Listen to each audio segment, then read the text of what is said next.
Hello YouTubers, this is IMAXNation1980 here, and this is my pre-Christmas Blu-ray update. I've got 11 titles to show you here. Right, here's Walt Disney's Cinderella, one of his finest achievements if you ask me. This is the Diamond Edition, 3-disc with the digital copy. It has significantly different artwork from that of the 2-disc release. And personally, I prefer this artwork to the 2-disc version because I like this gold border. The other cover, in my opinion, I think it's just cluttered. I think it's just one big mess. I mean, Disney cover artwork is never really any great shakes if you ask me, although there are a few exceptions. But this one's actually nice because there's space, there's not too much going on, there's not characters crammed everywhere. I just really like this cover. I think that's the reason why I got it. You know me, I like good cover artwork. Of course, it's got a lot of bonus features on it. So yeah. Unfortunately, though, the discs don't have artwork. This has been a thing with Disney lately. Yep, there you got all your discs. So yeah, get this before it goes back in the vault. It'll probably be like 2 years from now or something. Here we got the Beatles Magical Mystery Tour. This is their third film, a television film that aired on Boxing Day in 1967 on the BBC, and it was very poorly received. So badly received that they didn't even air it in the United States. It wouldn't show up here until the 70s as a midnight movie. And is it any good? Well, I don't know if I could really recommend it. It's definitely not a film for all tastes. Personally, I like it. Not just because, you know, Magical Mystery Tour is one of my favorite Beatles LPs. No, it's because it's just, the thing is so surreal and so weird. Like, there's a lot of scenes in the film that just, to me, make no sense at all, and I think that's what makes it so fun. It's like they did these scenes for the hell of it. Some people have said, you know, have compared it to a home movie. That's pretty much what it is. It's one big, giant home movie. A lot of goofing around, not much of a plot, lots of tomfoolery. And of course, you got a director's commentary by Sir Paul himself and some bonus features. So I'm glad that Apple gave this film good treatment on Blu-ray. And they did such with Yellow Submarine as well. So hopefully with those two out, they'll release A Hard Day's Night and Help on Blu-ray pretty soon. Disc has artwork. Very nice.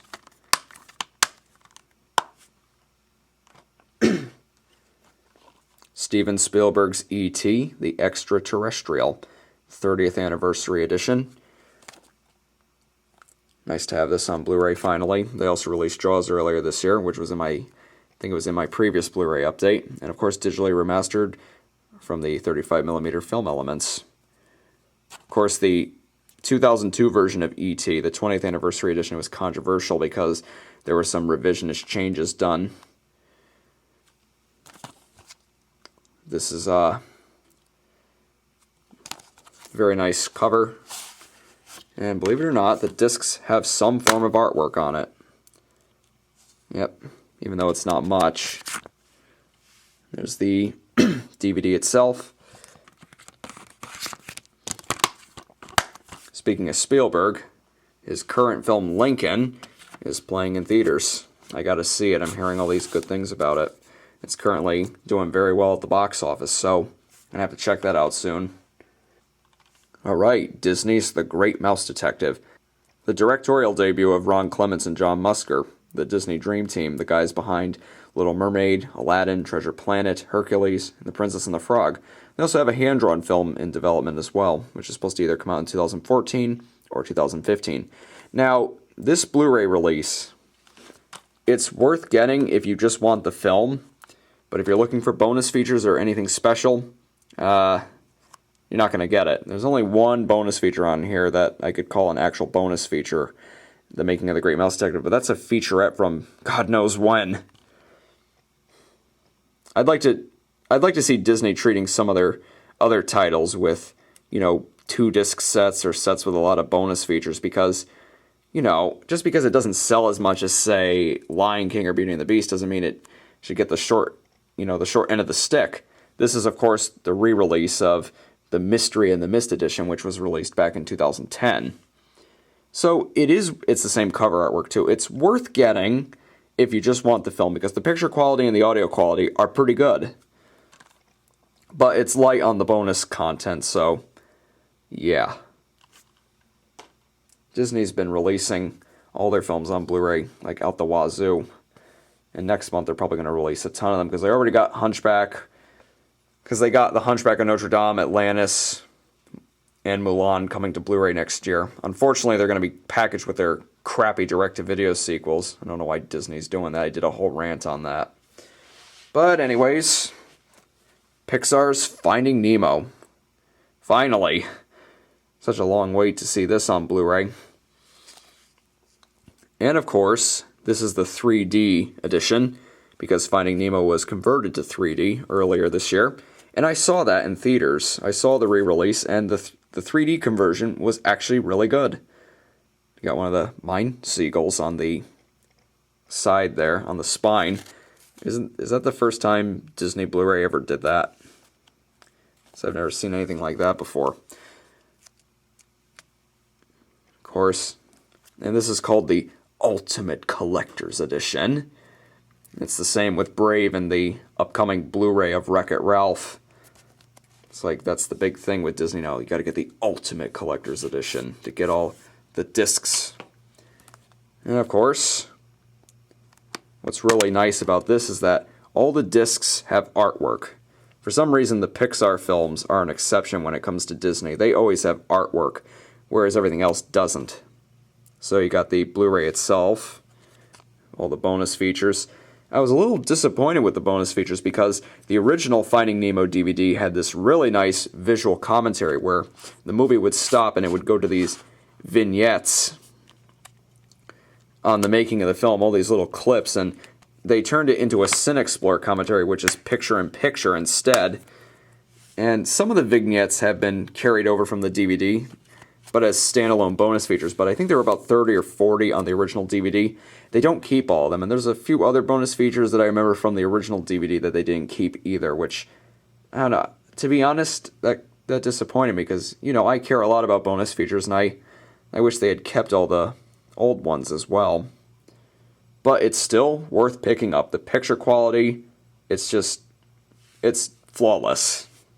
And here we got Pixar Short Films Volume 2. Now, most of the short films contained on this set are already available elsewhere, with the exception of 3 or 4. But the real reason to pick it up is because it has the student films by John Lasseter, Andrew Stanton, and Pete Docter.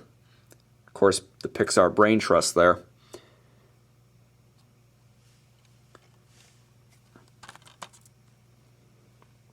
Nice green slipcover. Goes perfect with the first volume, which had a red cover.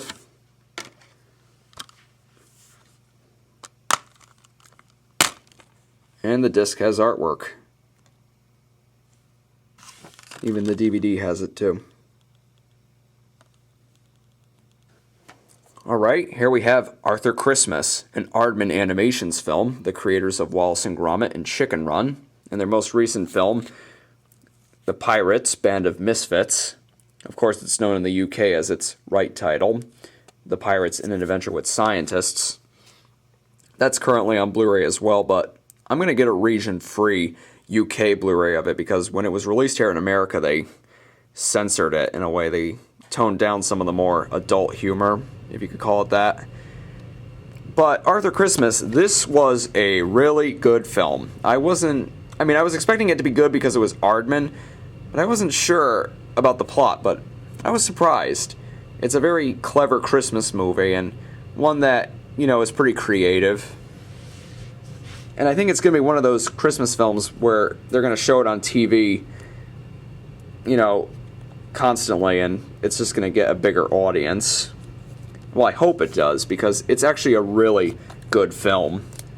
It's a shame that not too many people saw it in theaters, because it was really good.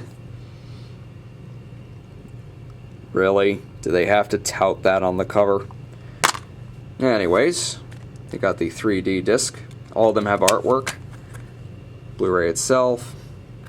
And the DVD. If you haven't seen it yet, I recommend it.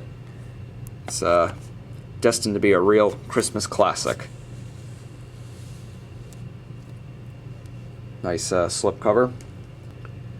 Here we got Dreamworks, Puss in Boots. And I was pleasantly surprised by this. Of course, Dreamworks has been getting better. I've been saying it many times before on my blog. I didn't think that Puss in Boots was great, however. I think it still had a few flaws in it. And you're going to think I'm crazy for saying this, but I prefer this over the Shrek films. I just think that this film on its own, removed from the Shrek formula, is just so cool and creative. You know, it removes itself from, the Shrek routine, pop culture references and, that mean-spirited humor. This to me is superior to the Shrek films, even the first one. I mean, I like the first one, I own it, but I don't think the first one has really aged too well. I just think that, as a whole, this film is pretty well made. It's got a solid story, and it's got some very likable characters.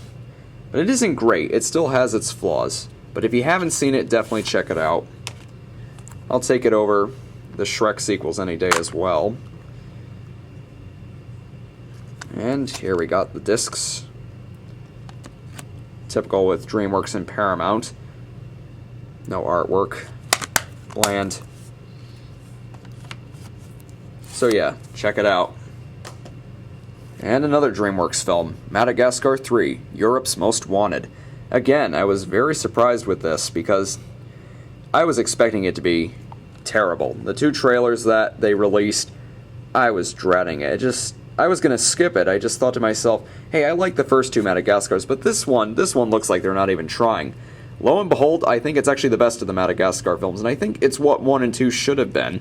The comedy works for the most part, the plot is decent, the characters, there's some development there. At least they tried to tell a story. Even if the story is no great shakes, at least they tried.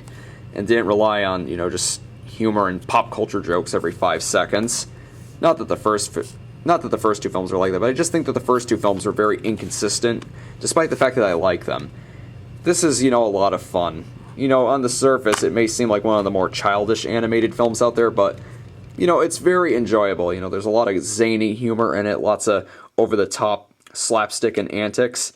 It's really fun. And, of course, bland discs. No art.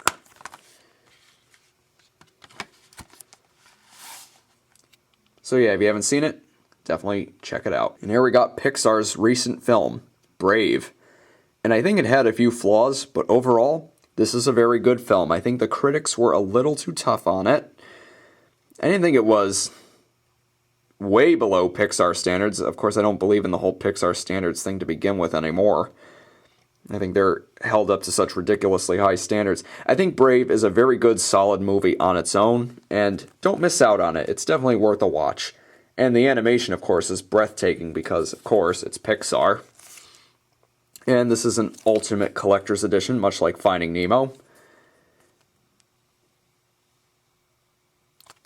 Loaded set here.